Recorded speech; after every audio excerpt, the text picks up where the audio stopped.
Hello everyone, welcome to October 2019, and we trust for all existing and new employees to Haverhill Public Schools that the transition to the new school year has gone well for you so far, and that you've gotten the access to the technology resources that you need. This month we're going to cover 3 security related items that really I'm just looking for all of us to be on the same page when it comes to these 3 things. Number 1, we're going to talk about password best practices. Number 2, we're going to talk about preventing spam and phishing attacks and some tips and tricks for that. And then number 3, just a reminder in terms of signing into your Haverhill Google account.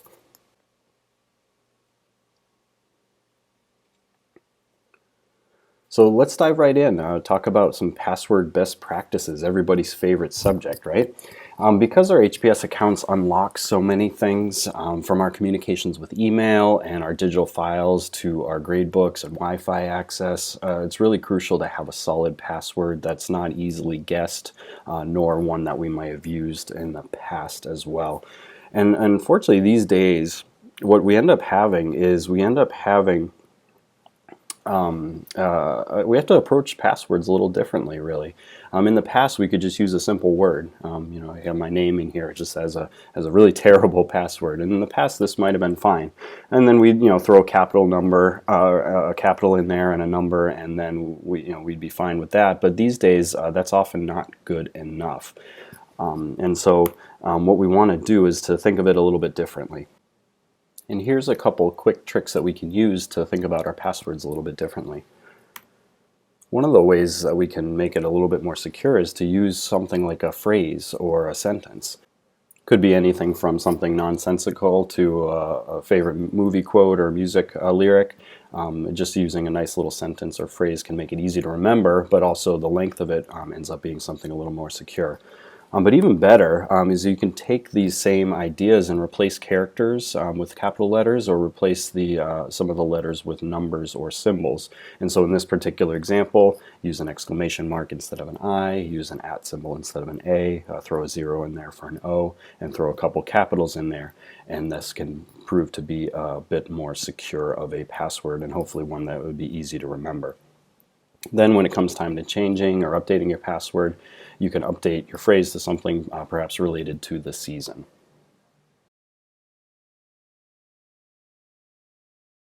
All right, let's talk a little bit about spam and phishing attempts. We've seen an influx this last year especially of different ways that hackers are trying to gain unauthorized access to our email accounts.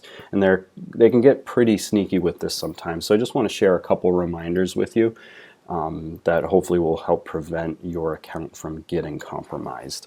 First things first, Haverhill Technology will never ask for your password over email. That's not something we recommend to ever put your password in an email, and that's never something that we would ask of you either. Number 2, look for the warning message that's on the top of all emails that come from outside of Haverhill Public Schools.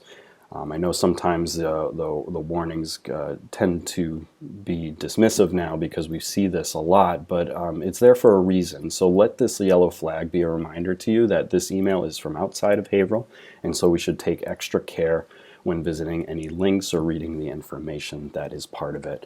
And especially if somebody is claiming they're from Haverhill, and then you have a message that has this warning on top of it, that's a good sign that there's something to be wary of.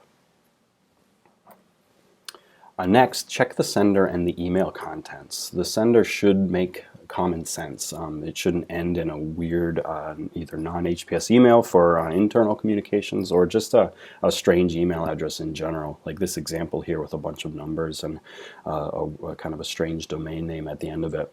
Also pay attention to grammar. I know none of us are perfect with spelling and grammar, but at the same time, official email messages that are going to ask you to click links and things like that should be natural to read, and they should have proper grammar and spelling as well. So that can be a little flag to tell you that, hey, they may need to tread carefully on this particular message as well.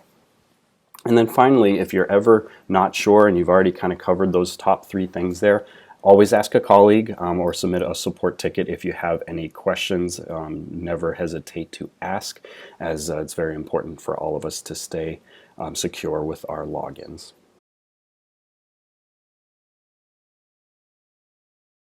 And finally, I just want to share one last thing, just a friendly reminder that we should always be signed in with our Haverhill Google accounts whenever we're using Chrome.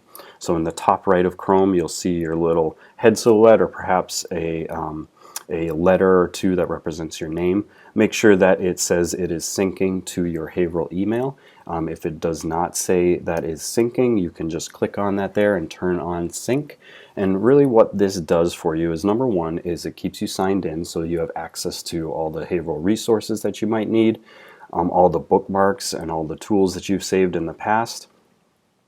And all the access to the automatic logins for Google Web Apps and all that. But just keeping in line with our security talk today, it also is protected by your Haverhill account. And so as you change your password to something that's really secure, your Haverhill Google presence and all of the connected resources that you have online are then protected by that same security as well. So be sure that you're signed into your Haverhill account right in Chrome, and that you have sync turned on so that that security will carry through to your internet traffic as well.